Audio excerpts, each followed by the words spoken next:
All right, so let's get into it. First up is Lizzo. Yeah, it's fair use, fair use.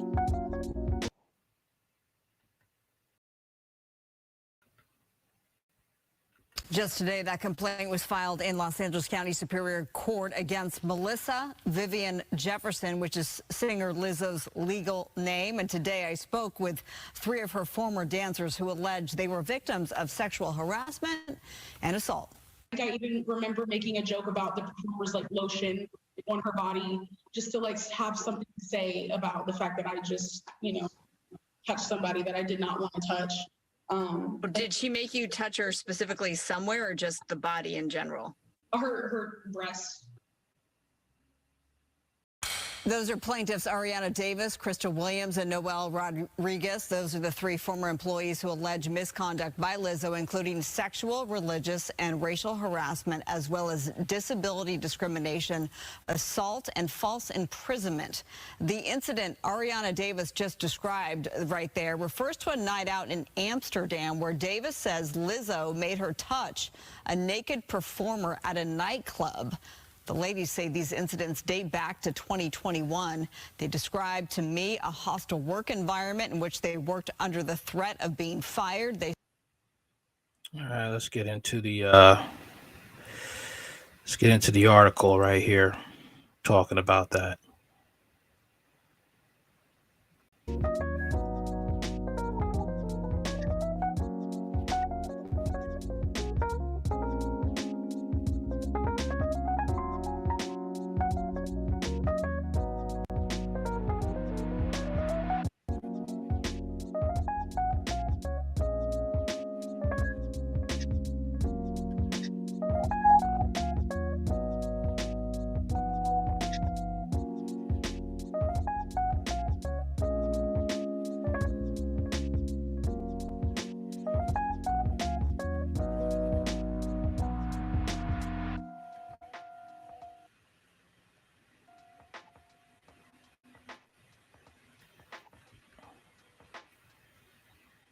All right, here we are. Lizzo accused of sexually harassing and weight shaming dancers in lawsuit. That'll make no sense to weight shame when you are a certain weight that not many people want, unless it's really a fetish. Just being honest. Looks like Lizzo has a new legal problem on her hands, as three former dancers have levied some serious allegations against the rumorous singer. I'll retract that. Yeah, there are people who like, they like the big girls, but, you can't be body shaming if you don't like it. Specifically, the lawsuit accuses the 35-year-old of everything from fat shaming to sexual harassment to workplace hostility. Additionally, the lawsuit names her production company, Big Touring Incorporated, and dance captain Shirley Quigley as defendants. NBC News broke the story on Tuesday, August 1st, and the lawsuit was filed that day through the Los Angeles Superior Court. Attorney Ron Zambrano represents the three former dancers, Ariana Davis, Crystal Williams, and Noel Rodriguez, and called the matter demoralizing considering everything Lizzo stands for publicly.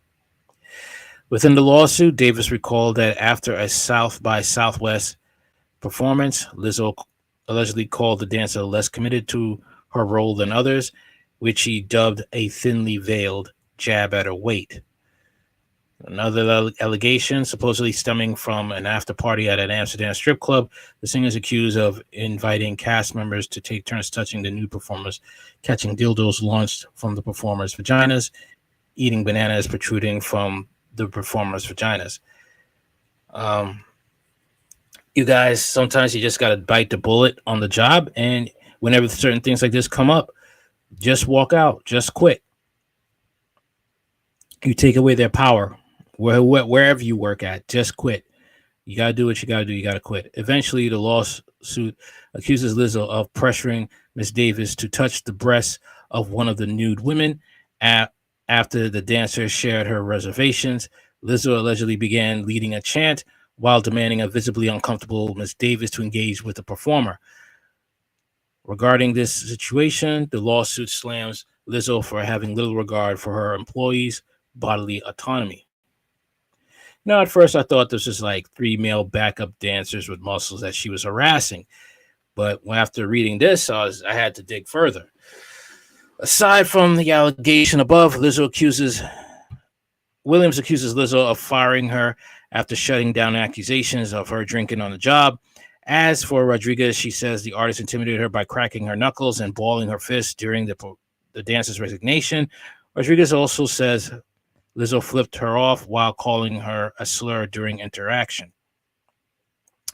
It's essential to add that the dance captain Shirley Quigley is also accused of proselytizing to any and all in her presence, regardless of protestations, prompting allegations of religious harassment. After others asked her to stop, Quigley declared, "No one will stop me from talking about the Lord." Quigley, what? Talking about you trying to witness to people after you just come from a strip club? Quigley allegedly involvement doesn't end with religious harassment, though. She and Lizzo are also accused of taking turns berating Davis before firing her on the spot. As for the singer's production company, the lawsuit accuses employees of making comments charged with racial and fatphobic comments. Once the word broke, the news understandably took many fans by surprise. Check out what allegations are against Lizzo below. Okay. There are no further updates at this time. Lizzo hasn't publicly acknowledged the lawsuit via social media. Well, she should, because this could get extremely ugly. And these people could just, you know, you don't want to get too much of a say. So she has to act on it. But I believe that, her personality already says that she's kind of the type that will be nasty and aggressive and mean. And she will try to run over people. And she's even willing to use violence to get what she wants, which is shown in the allegations made by the person that felt uncomfortable, all right, when she forced them to interact with male strippers. All right, let's move on to the next topic. Okay, and this is a very sad topic right here. The military is not, it's not a place to be anymore. I mean, you got to find somewhere else to work, because they're doing really inhumane and sick crap to people. All right, let's get into this one right here.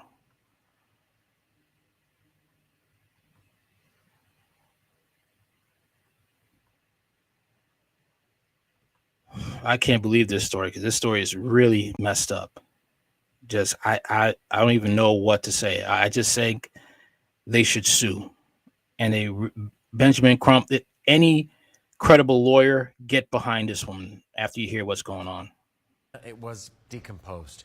Channel 2's Justin Carter, live in Marietta for us. And Justin, his mother says it was so bad they couldn't even have a proper funeral. Yeah, this is heartbreaking, George. Mom says that she dropped her son off at the airport the day before Mother's Day, but it wasn't until 11 days later, when 2 Cobb County police officers went to go knock on her door, she knew something was wrong.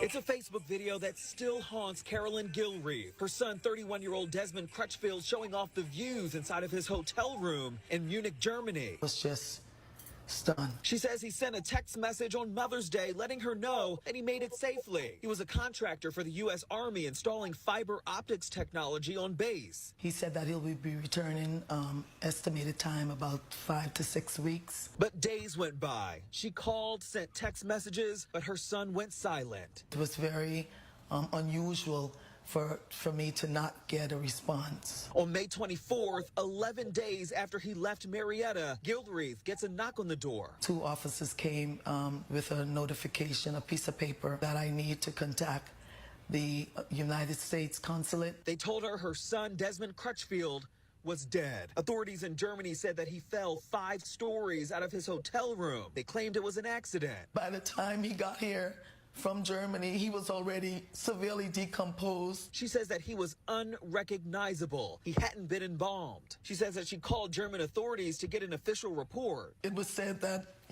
it's for Germany officials' investigations only. A spokesperson from the U.S. Department of State wrote in part, quote, that when a U.S. citizen dies abroad, the department provides all appropriate consular assistance to the family and friends. Out of respect for the privacy of the family, we have no further comment. You don't treat a human being that way. And at the end of the day, it's my baby. And I'll never see him again. And I just pray that God will reveal to me what really caused his death. Wow.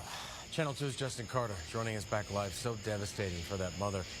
You've learned there could be video now of this? What kind of video? Yeah, George, that's what German authorities told that mom. She says that German authorities, though, will not release that video because it is against the law. There's also...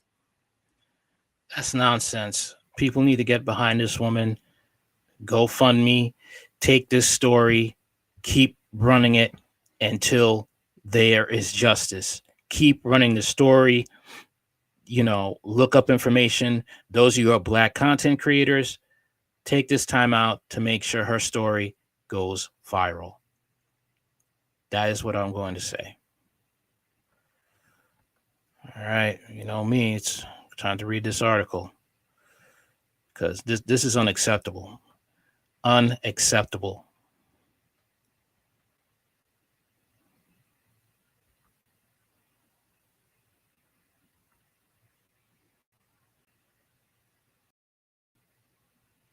I don't even know how I would handle it if this was my kid. I know how I would handle it, but it would be shoot. I'd be on the run probably. Marietta, Georgia, a Cobb County mother is desperate for answers after she says her son mysteriously died while working for the U.S. government in Germany. Desmond Crutchfield, 31, was working as a contractor for the U.S. Army installing fiber optics technology at a base in Germany. He said that he's been to returning estimated time for about 5 to 6 weeks stay. His mother, Carolyn Gilreath, told Channel 2 Justin Carter. She says he sent her a text message on Mother's Day to let her know that he made it safely. He also posted a video on Facebook showing off the views from his Munich hotel.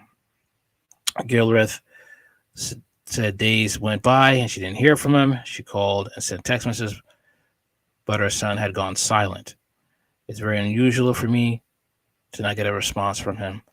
On May 24th, just 11 days after her son left Marietta, Gilreath got a knock on the door and that no parent wants to receive. 2 officers came with notification, a piece of paper indicating that they had some news for her and I need to contact the United States consulate. Gilreath said, they told me my son was dead.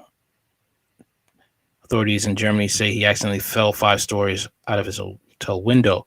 By the time he got here from Germany, he already had severely decomposed at the point where I could briefly view his body to say that it was him.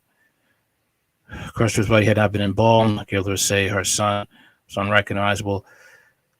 They decided to send him on a 17-hour flight to Atlanta, where he decomposed even more. She said his head and frontal lobe injury trauma that left his jaw for 3 inches swollen.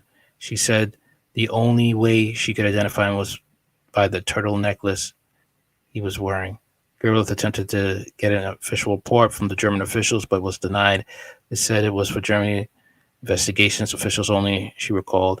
Spokesperson released a statement on Wednesday that read, when a U.S. citizen dies abroad, the department provides all appropriate and consular assistance to the family and friends, depending on the situation. This includes attempting to locate and inform next of kin of the death, providing information on the local burial or return of the remains to the United States. Out of respect for the privacy of the family, we have no further comment. You don't treat a human being that way. At the end of the day, he is my baby. I'll never see him again. Gilbert said, I just pray that God will reveal to me what really caused his death. Gilbert just set up a GoFundMe campaign to help offset her son's burial costs.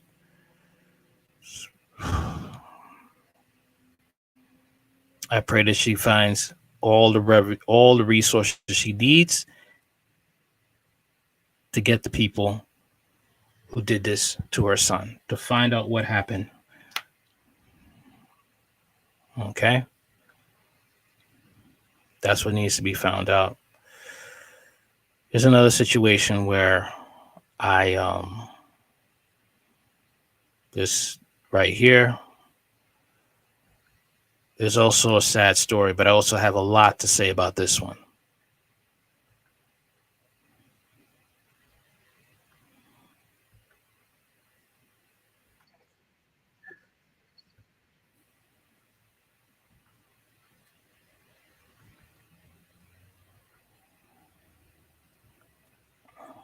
I have a lot of questions to ask about this one, though.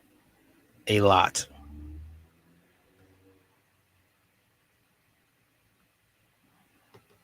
On News Nation Prime. Last night, we told you about 27-year-old Denisha Montgomery. She was a military police officer stationed in Germany when her family got a call that they will never forget. Here is a portion of that frantic call home from our story with investigative correspondent Rich McHugh. In this 12-minute video call with her family, she said she went with a group of military police from her unit off base to a water park. Said they had been drinking, and on the car ride back, they assaulted her.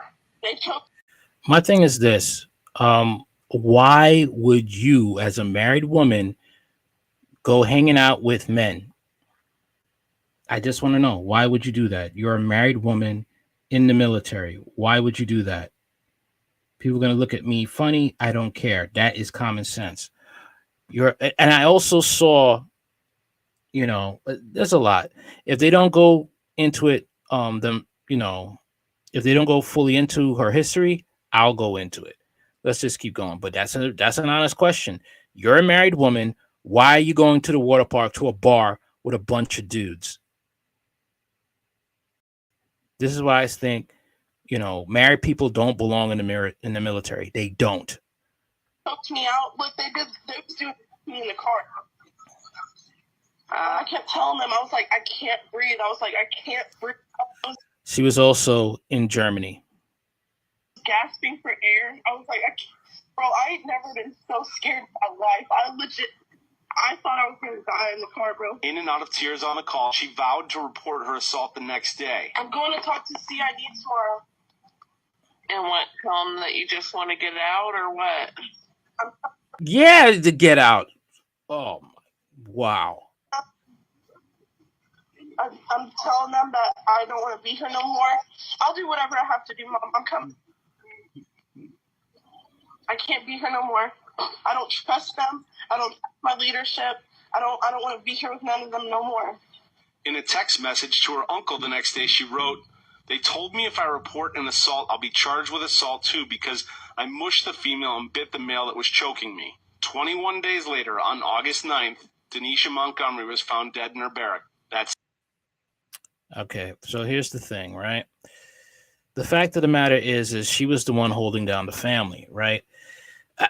People are gonna look at me weird. All right. My thing is it's usually the man that goes to the military and the woman stays home. In marriage, like the man would be like, okay, honey, I'm going to go to the military and I'm going to go try to provide a better life for us. It ended up her doing that. And the husband stayed home with the 3 kids. Okay. You don't see her father in the picture. All right. That just goes to show you what type of family this is about. All right. It was really backwards. And it's just like she felt that she could do what she wants. And this is not the first time a woman has been hurt, raped in the military. And I don't understand why women are still signing up to go when you hear these stories over and over again. And especially with black women, they definitely, they'll go to town on a black woman. All right. But here's a story on it. Here's the article.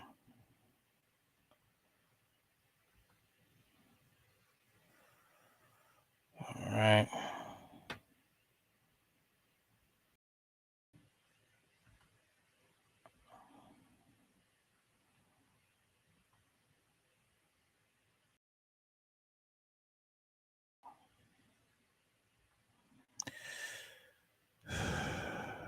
Many questions, few answers. A year after Fort Stewart soldiers' mysterious overseas death.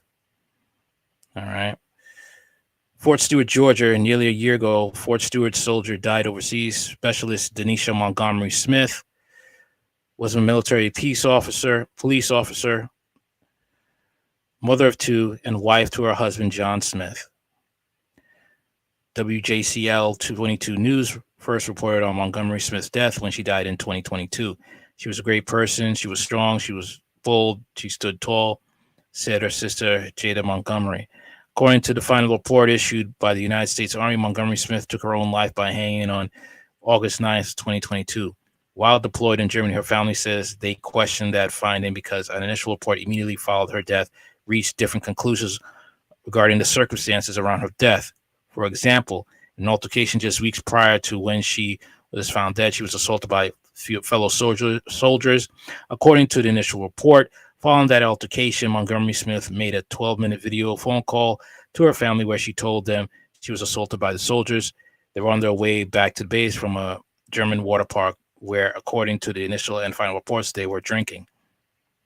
Like I said, that was a really bad move. WJCL 22 News obtained the video for where Montgomery Smith said to her family, "I just want to come home.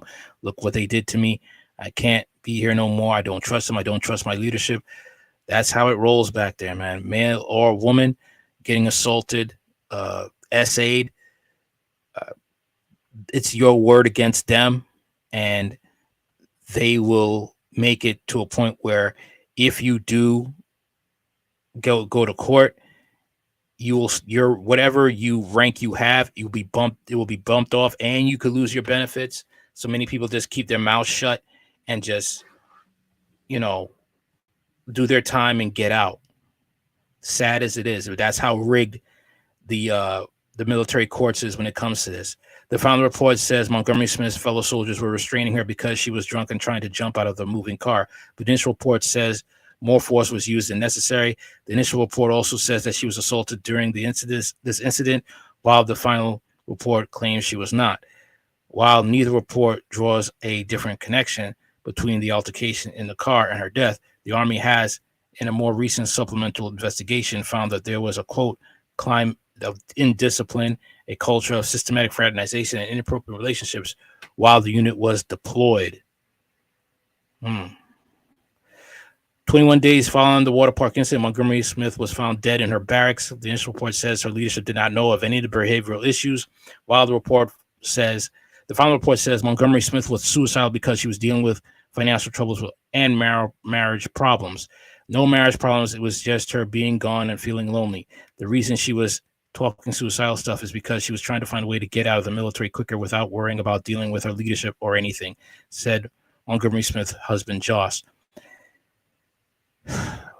Why would you want her to go to the military, man? Why would you let her go? Josh added that she was supposed to come home just a few weeks following her death, that she was excited to be back with her family. The initial report also raised concerns about the position of her body when she was found dead in her barracks. It says that she was found asphyxiated within a barracks standalone closet, with her knees touching the bottom of the closet and her feet on the floor. This is abnormal. The investigative officer wrote, because she could have stand up at any time. The officer's report concluded that she died of suicide, but Montgomery Smith's manner of death is completely redacted in an initial report provided to WJCL 22 News. The cameras throughout the barracks weren't recording at the time of Montgomery's death. According to the Army, they were on, but the recording was turned off by mistake, despite the subsequent report from earlier this year stating someone suspiciously took the keys to her room. Wow. Montgomery Smith's sister, Brooklyn Bryce, says she's ending her own military career because of what happened to her sister. I'm getting out now because I can't be in a job where I don't feel at ease or safe, Price said.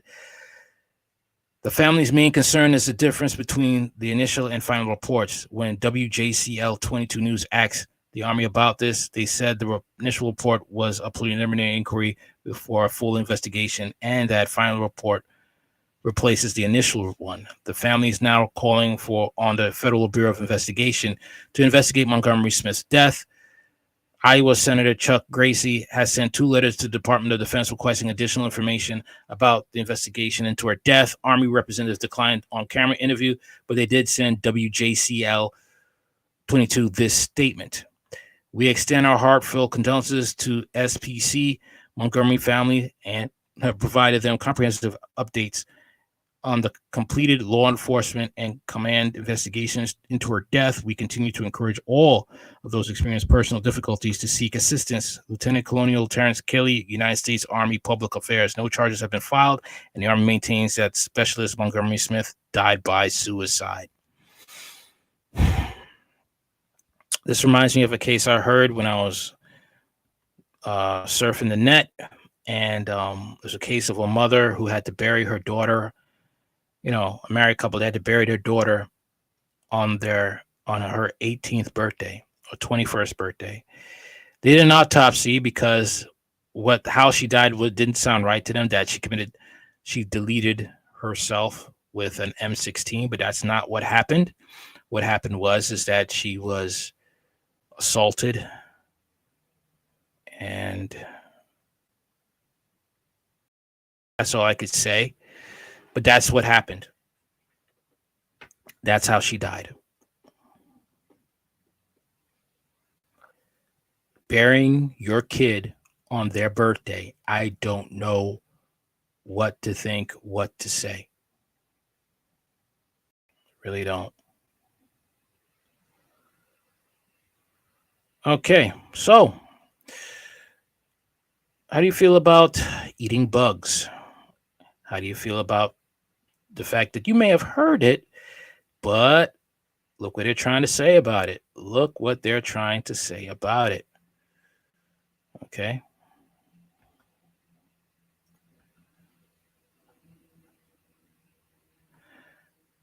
Okay. Let's get into what they're trying to say about that little piece of information.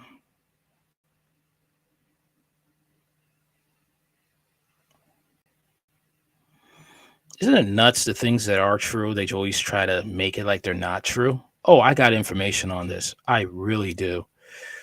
Okay, let's check this out. All right, here we go.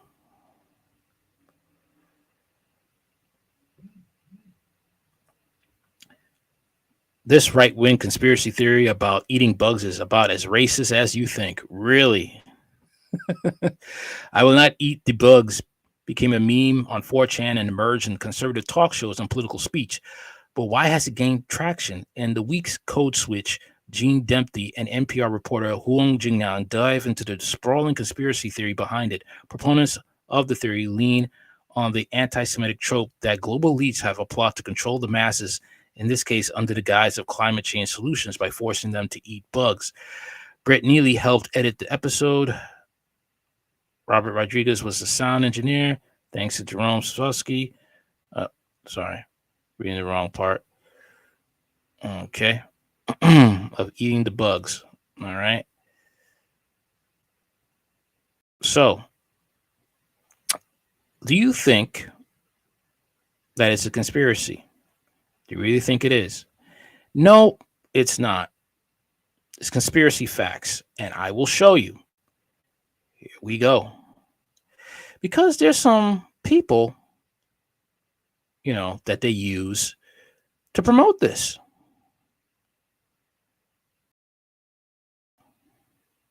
And here it is. Hold on 1 second.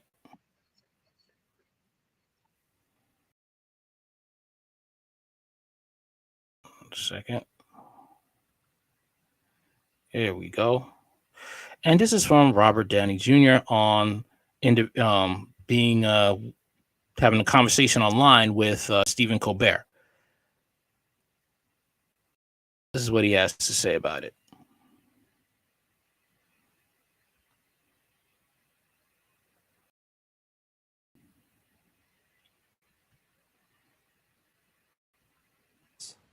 What is that? Well, that's an insect-based premium protein. It's made from Molitor, which is mealworm larvae.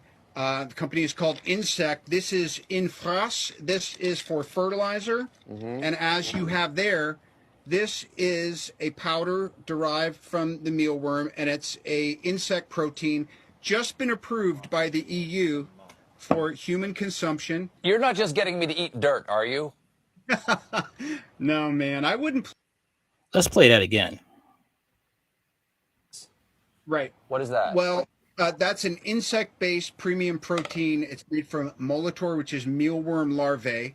The company is called Insect. This is infras. This is for fertilizer. And as you have there, this is a powder derived from the mealworm, and it's a insect protein just been approved by the EU for human consumption. You're not.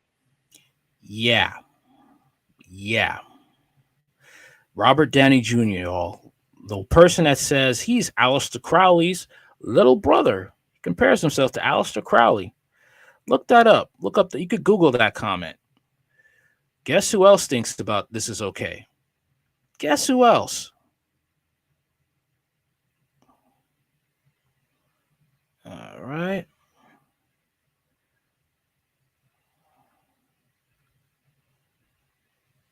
Yep.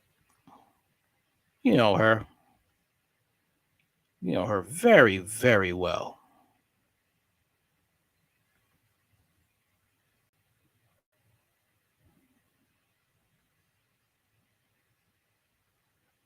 It's Angelina Jolie. Where you have the teeth? Oh, wow. Take the fangs out. Yeah. Have you done this before? Yeah. I think it's always been a part of the diet, the bugs, but then I think there is a truth to the survival during the war. Yes. Of course, when people were being starved, they were able to survive on things like this, and they did. When was the first time you had these bugs? I first had them when I was first in country. Crickets. You start with crickets. Yeah. Crickets in a beer, and then you kind of, move up to tarantulas. Go ahead. What they don't tell you is the fact that there's a chemical in these bugs called chitin. Chitin does not agree with the human body, with the human digestive tract, which will cause a lot of problems with your body and can be fatal. That's what they don't talk about. Let's continue, though, shall we?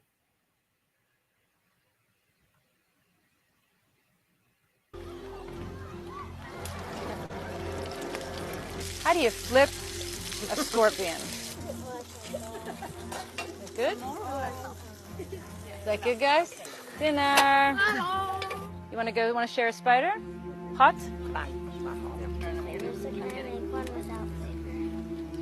It's actually really good, the flavor. Okay. Nice. Huh? I can see why you're into this. It's hard to chew, the scorpion. Dried chips. Like chips, yeah. Hey, scorpion's poisonous. So how do you get the poison out? Yeah, like flavorless chips. Yeah. Many surprises.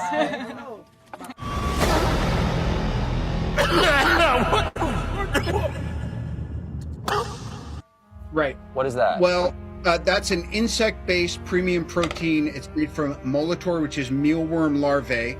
This is a powder derived from the mealworm, and it's a insect protein just been approved by the EU for human consumption. It's just a protein supplement? Exactly. I can put this in a smoothie or something? I'm telling you, yep. And they'll be making all kinds of stuff out of it. And by the way, It is the making of it is severely reducing the amount of emissions it takes. It is a innovation, Justin. We're doing something incorrectly. If we make this switch, it's a huge intervention. I'll beat your goddamn. This is just yeah. Mm-hmm. Yep. That right there is wow. Okay, so let's get into this one right here. Okay.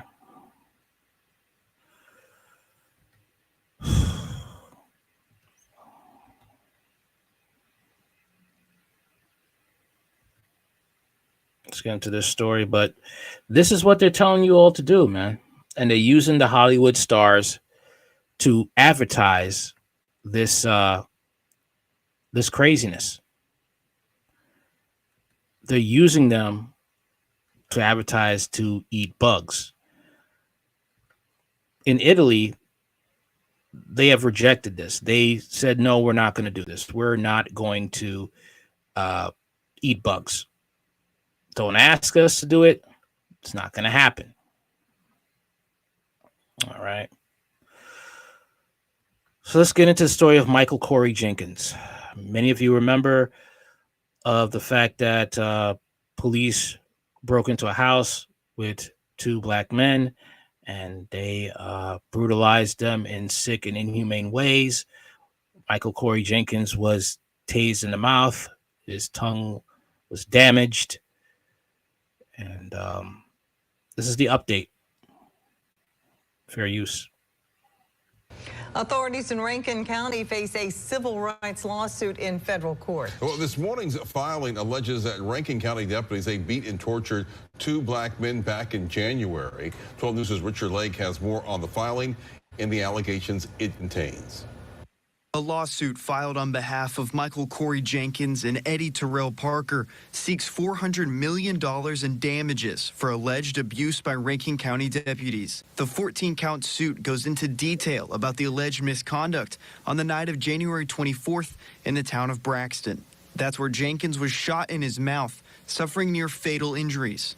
Sexual assault, waterboarding, tasered while handcuffed, beating while handcuffed, constitutional violation after constitutional violation. Rankin County deputies Hunter Elward, Brett McAlpin, and Christian Deadman are among the 6 named in the lawsuit.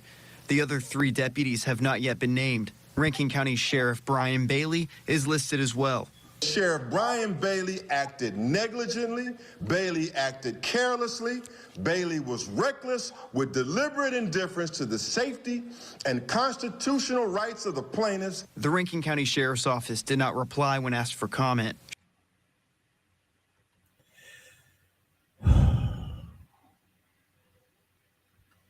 Like I said, people need to keep this story alive. The story of those 2 people in the military and this story here with Michael Corey Jenkins. This story needs to be kept alive at all costs. Keep doing content on it. Keep doing updates. All right. The sick thing about this is the only thing that happened to these sickos is that they were fired. They weren't put in jail. They were fired. That's all that happened. Okay. We still have racism in this country. I don't care what anybody says. I don't care what they say, that nonsense that all lives matter. It does not. Deputies accused of abusing black men are fired by Mississippi Sheriff amid federal probe. Jackson, Mississippi, all 5 Mississippi deputy sheriffs who responded to an incident where 2 black men accused the deputies of beating and sexually assaulting them before shooting one of them in the mouth has been fired or resigned, authorities announced Tuesday.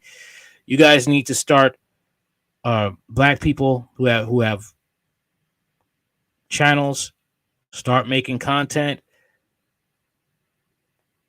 start finding out if these people are going to apply for law enforcement jobs in different states. Make sure they don't get ever to become a police officer or a sheriff in any other county in the United States ever again. Make it very difficult. Okay? Get their pictures on Facebook. All right? Start talking to whatever sheriff departments in every state that you could find and let them know about this story. I am not talking about doing anything violent, nothing like that. But make sure that their faces are plastered all over the internet. You make sure to notify every law enforcement, every county in the 50 states to make sure their names are known and they do not get a job. They do not get to be behind a badge or a gun ever again. That's what needs to happen. All 5 Mississippi deputy sheriffs who responded to an incident where 2 black men accused the deputies of beating and sexually assaulting them before shooting one of them in the mouth have been fired and resigned, authorities announced Tuesday. The announcement comes months after Michael Corey Jenkins and his friend Eddie Terrell Parker said deputies from Rankin County Sheriff's Department burst into the home without a warrant. The men said deputies beat them, assaulted them with a sex toy, and shocked them repeatedly with a taser in a roughly 90-minute period during the January 24th episode, Jenkins and Parker said. Jenkins said one of the deputies shoved a gun in his mouth and then fired the weapon, leaving him with a serious injuries to his face and jaw. The Justice Department opened a civil rights investigation into the Rankin County Sheriff's Department after the episode. Rankin County Sheriff Brian Bailey announced Tuesday that the deputies involved in the episode had been fired and some have already resigned. He would not provide the names of the deputies who had been terminated or say how many law enforcement officers were fired. Bailey would not answer additional questions about the episode. Okay. Due to recent developments, including findings during our investigation, those deputies that were still employed by this department have all been terminated, Bailey said at a news conference. We understand, you know what? The family needs to demand an independent investigation and to get the names of those deputies to make sure they are never in law enforcement ever again. I repeat, never. We understand that the alleged actions of these deputies have eroded the public's trust in the department. Rest assured that we will work diligently to restore that trust. Do not trust these people. Do not trust these white supremacists behind badges.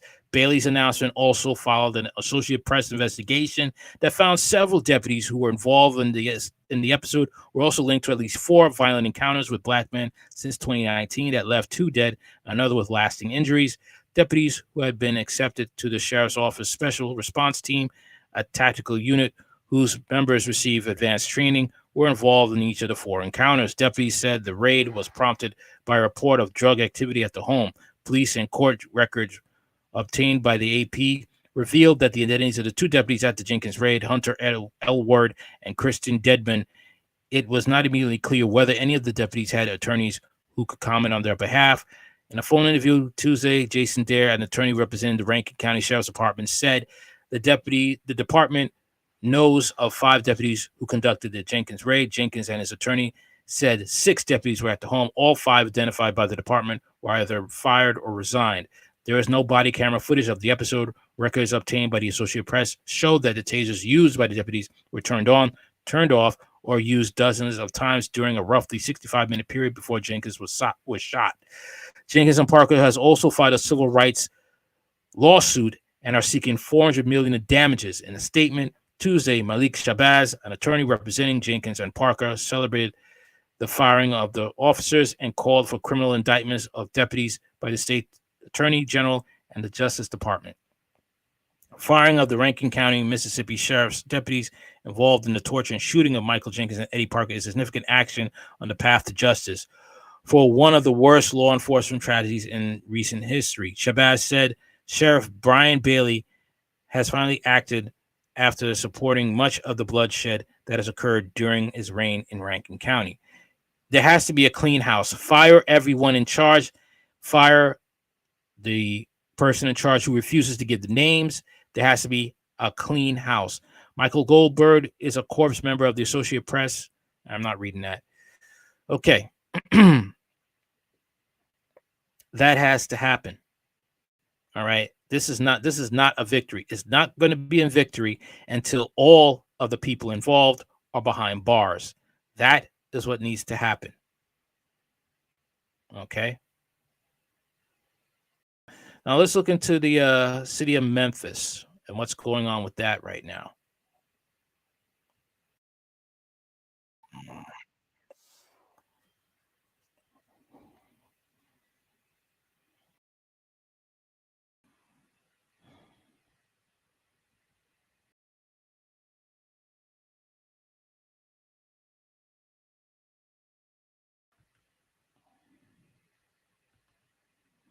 Remember the Tyree Nichols situation? Let's get into it.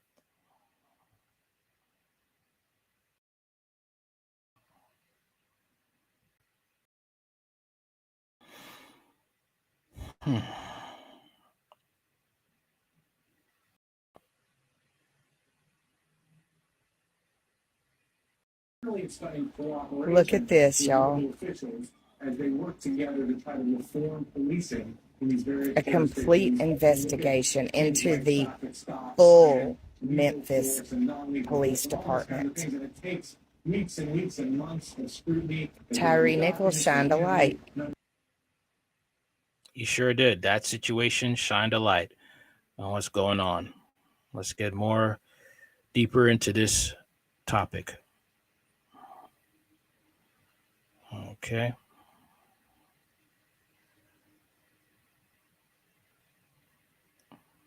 All right.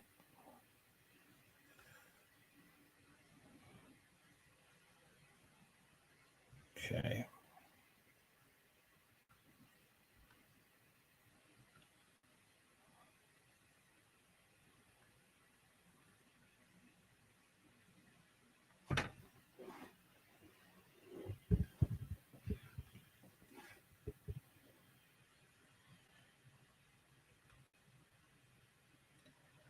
All right, just give it a little bit of time. It's coming up. Yep, here we are.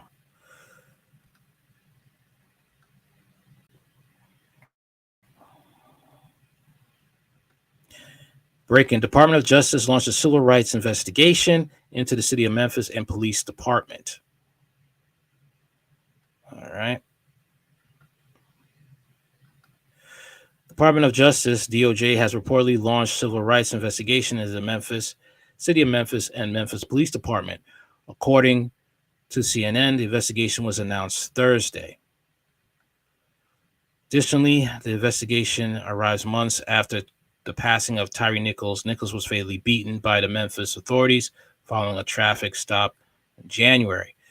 According to the outlet, the federal probe seeks to determine whether the Memphis Police Department has committed systematic violations of the U.S. Constitution or federal law.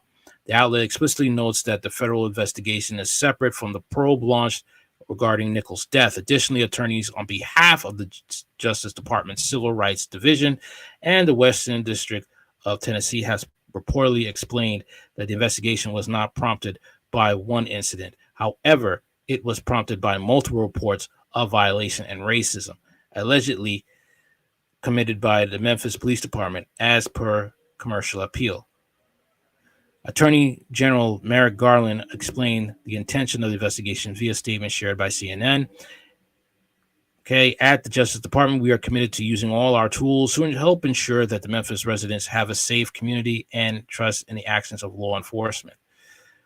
According to the Commercial Appeal, the Department of Justice has received multiple reports of Memphis Police Department officers escalating public interactions with excessive force. Additionally, reports have been received that alleged officers have also used such force when dealing with people who are already restrained. The reports allegedly add that the incidents result in serious physical injuries for those involved. Furthermore, the Department of Justice has also received reports that officers exercise racially discriminatory stops of Black people for minor violations. Other information indicates that the Memphis Police Department may be using an approach to street enforcement that can result in violations of federal law, including racially discriminatory stops of Black people for minor violations. Justice Department Civil Rights Division Assistant Attorney General Kristen Clark shared, such encounters can be harmful and also violate the law. A review indicates that even in a majority black city, Memphis Police Department traffic enforcement may focus disproportionately on the black community. According to Clark, the department plans to work expeditiously on the investigation. Additionally, Clark explained that a public report will be shared regarding its findings. If there is reasonable cause to believe there is a pattern of or practice of constitutional or statutory violations, we will issue a public report of our conclusions. Additionally, Clark explained that the federal authorities will attempt to work cooperatively with the city and the police department to implement remedies for the findings. We will then aim to work cooperatively with the city and the police department to reach an agreement on remedies. However, Commercial Appeal reports that if no remedy can be agreed upon between the two entities, the Department of Justice may bring civil lawsuits to seek an injunctive relief. According to Clark, the Memphis police chief and the chief legal officer of the city have pledged their cooperation.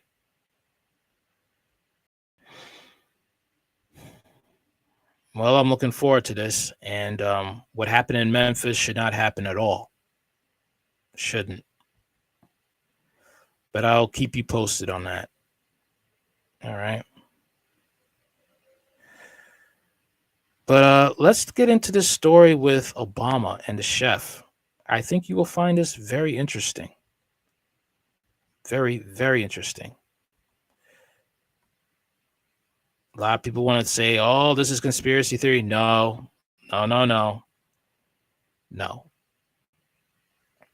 This is conspiracy facts. I tell you, I deal with conspiracy facts over here. Let's take a look. What is this? Obama spotted with a black eye and bandaged fingers days after the death of a personal chef. Again, this is the second chef to die in connection to the presidents. Look at this man. Look at his fingers. Barack H. Obama has been spotted in public for the first time since the mysterious drowning death of his long-term personal chef, Tafari Campbell. And the former president was covered in cuts and bruises. Barack and Michelle Obama were spotted separately at the Vineyard Golf Club and Farm Neck Country Club, respectively, according to the photos obtained by the Daily Mail. I don't know why this is not going to be. Why isn't this hitting headlines? You know, why is it?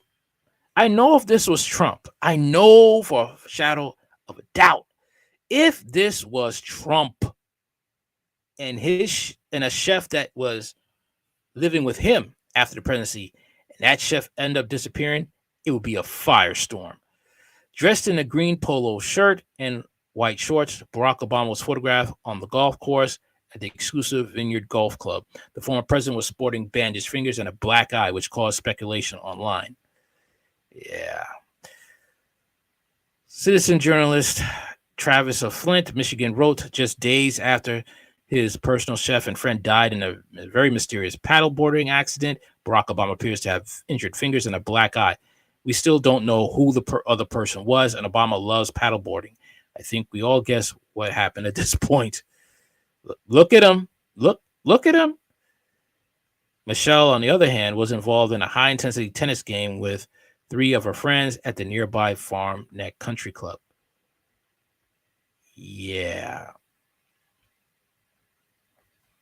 She's just going with the flow, just playing tennis. Her friends playing with her too. Ain't nobody asking questions about what happened that night. As previously reported, Martha's Vineyard law enforcement appears to have a significant void in the details surrounding the tragic drowning of Obama's private chef, Tafari Campbell. The log of the 911 distress call received on the night of the accident conspicuously omits the reason for the call. Tafari Campbell, 45, met his tragic end while paddleboarding on the Great Edgard Pond, Martha's Vineyard, on Sunday night. He was reportedly not alone, but local police have yet to disclose the other person's identity. Police confirmed Campbell was visiting Martha's Vineyard and was employed by the Obamas at the time of his death. Barack and Michelle Obama were not present at their home, but were in town when the incident occurred. On the night of the incident, the Edgerton Police Department logs confirmed the receipt of a 911 distress call at precisely 7:46 p.m., reporting the 45-year-old struggling to stay afloat on the surface before he drowned. Oddly, the call shows the reason for this call was as blank, an inconsistency considering that all other calls made that night had their reasons clearly mentioned.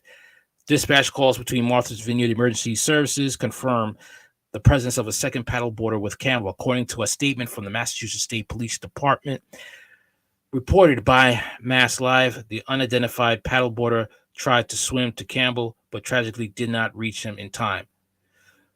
After the failed rescue attempt, the individual managed to swim back to shore and alerted someone who then called 911.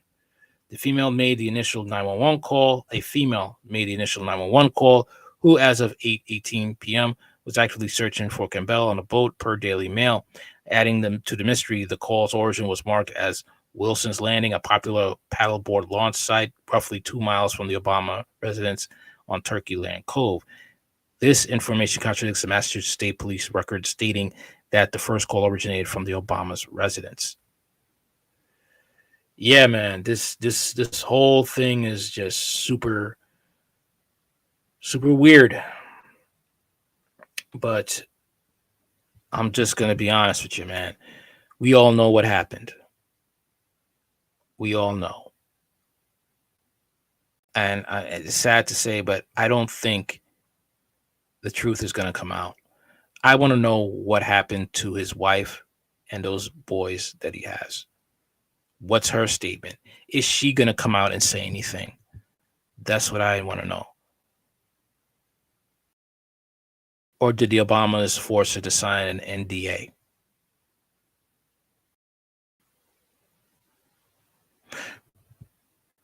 Anyway, that's all I got for now. Anything you want to know about this channel's in the description box.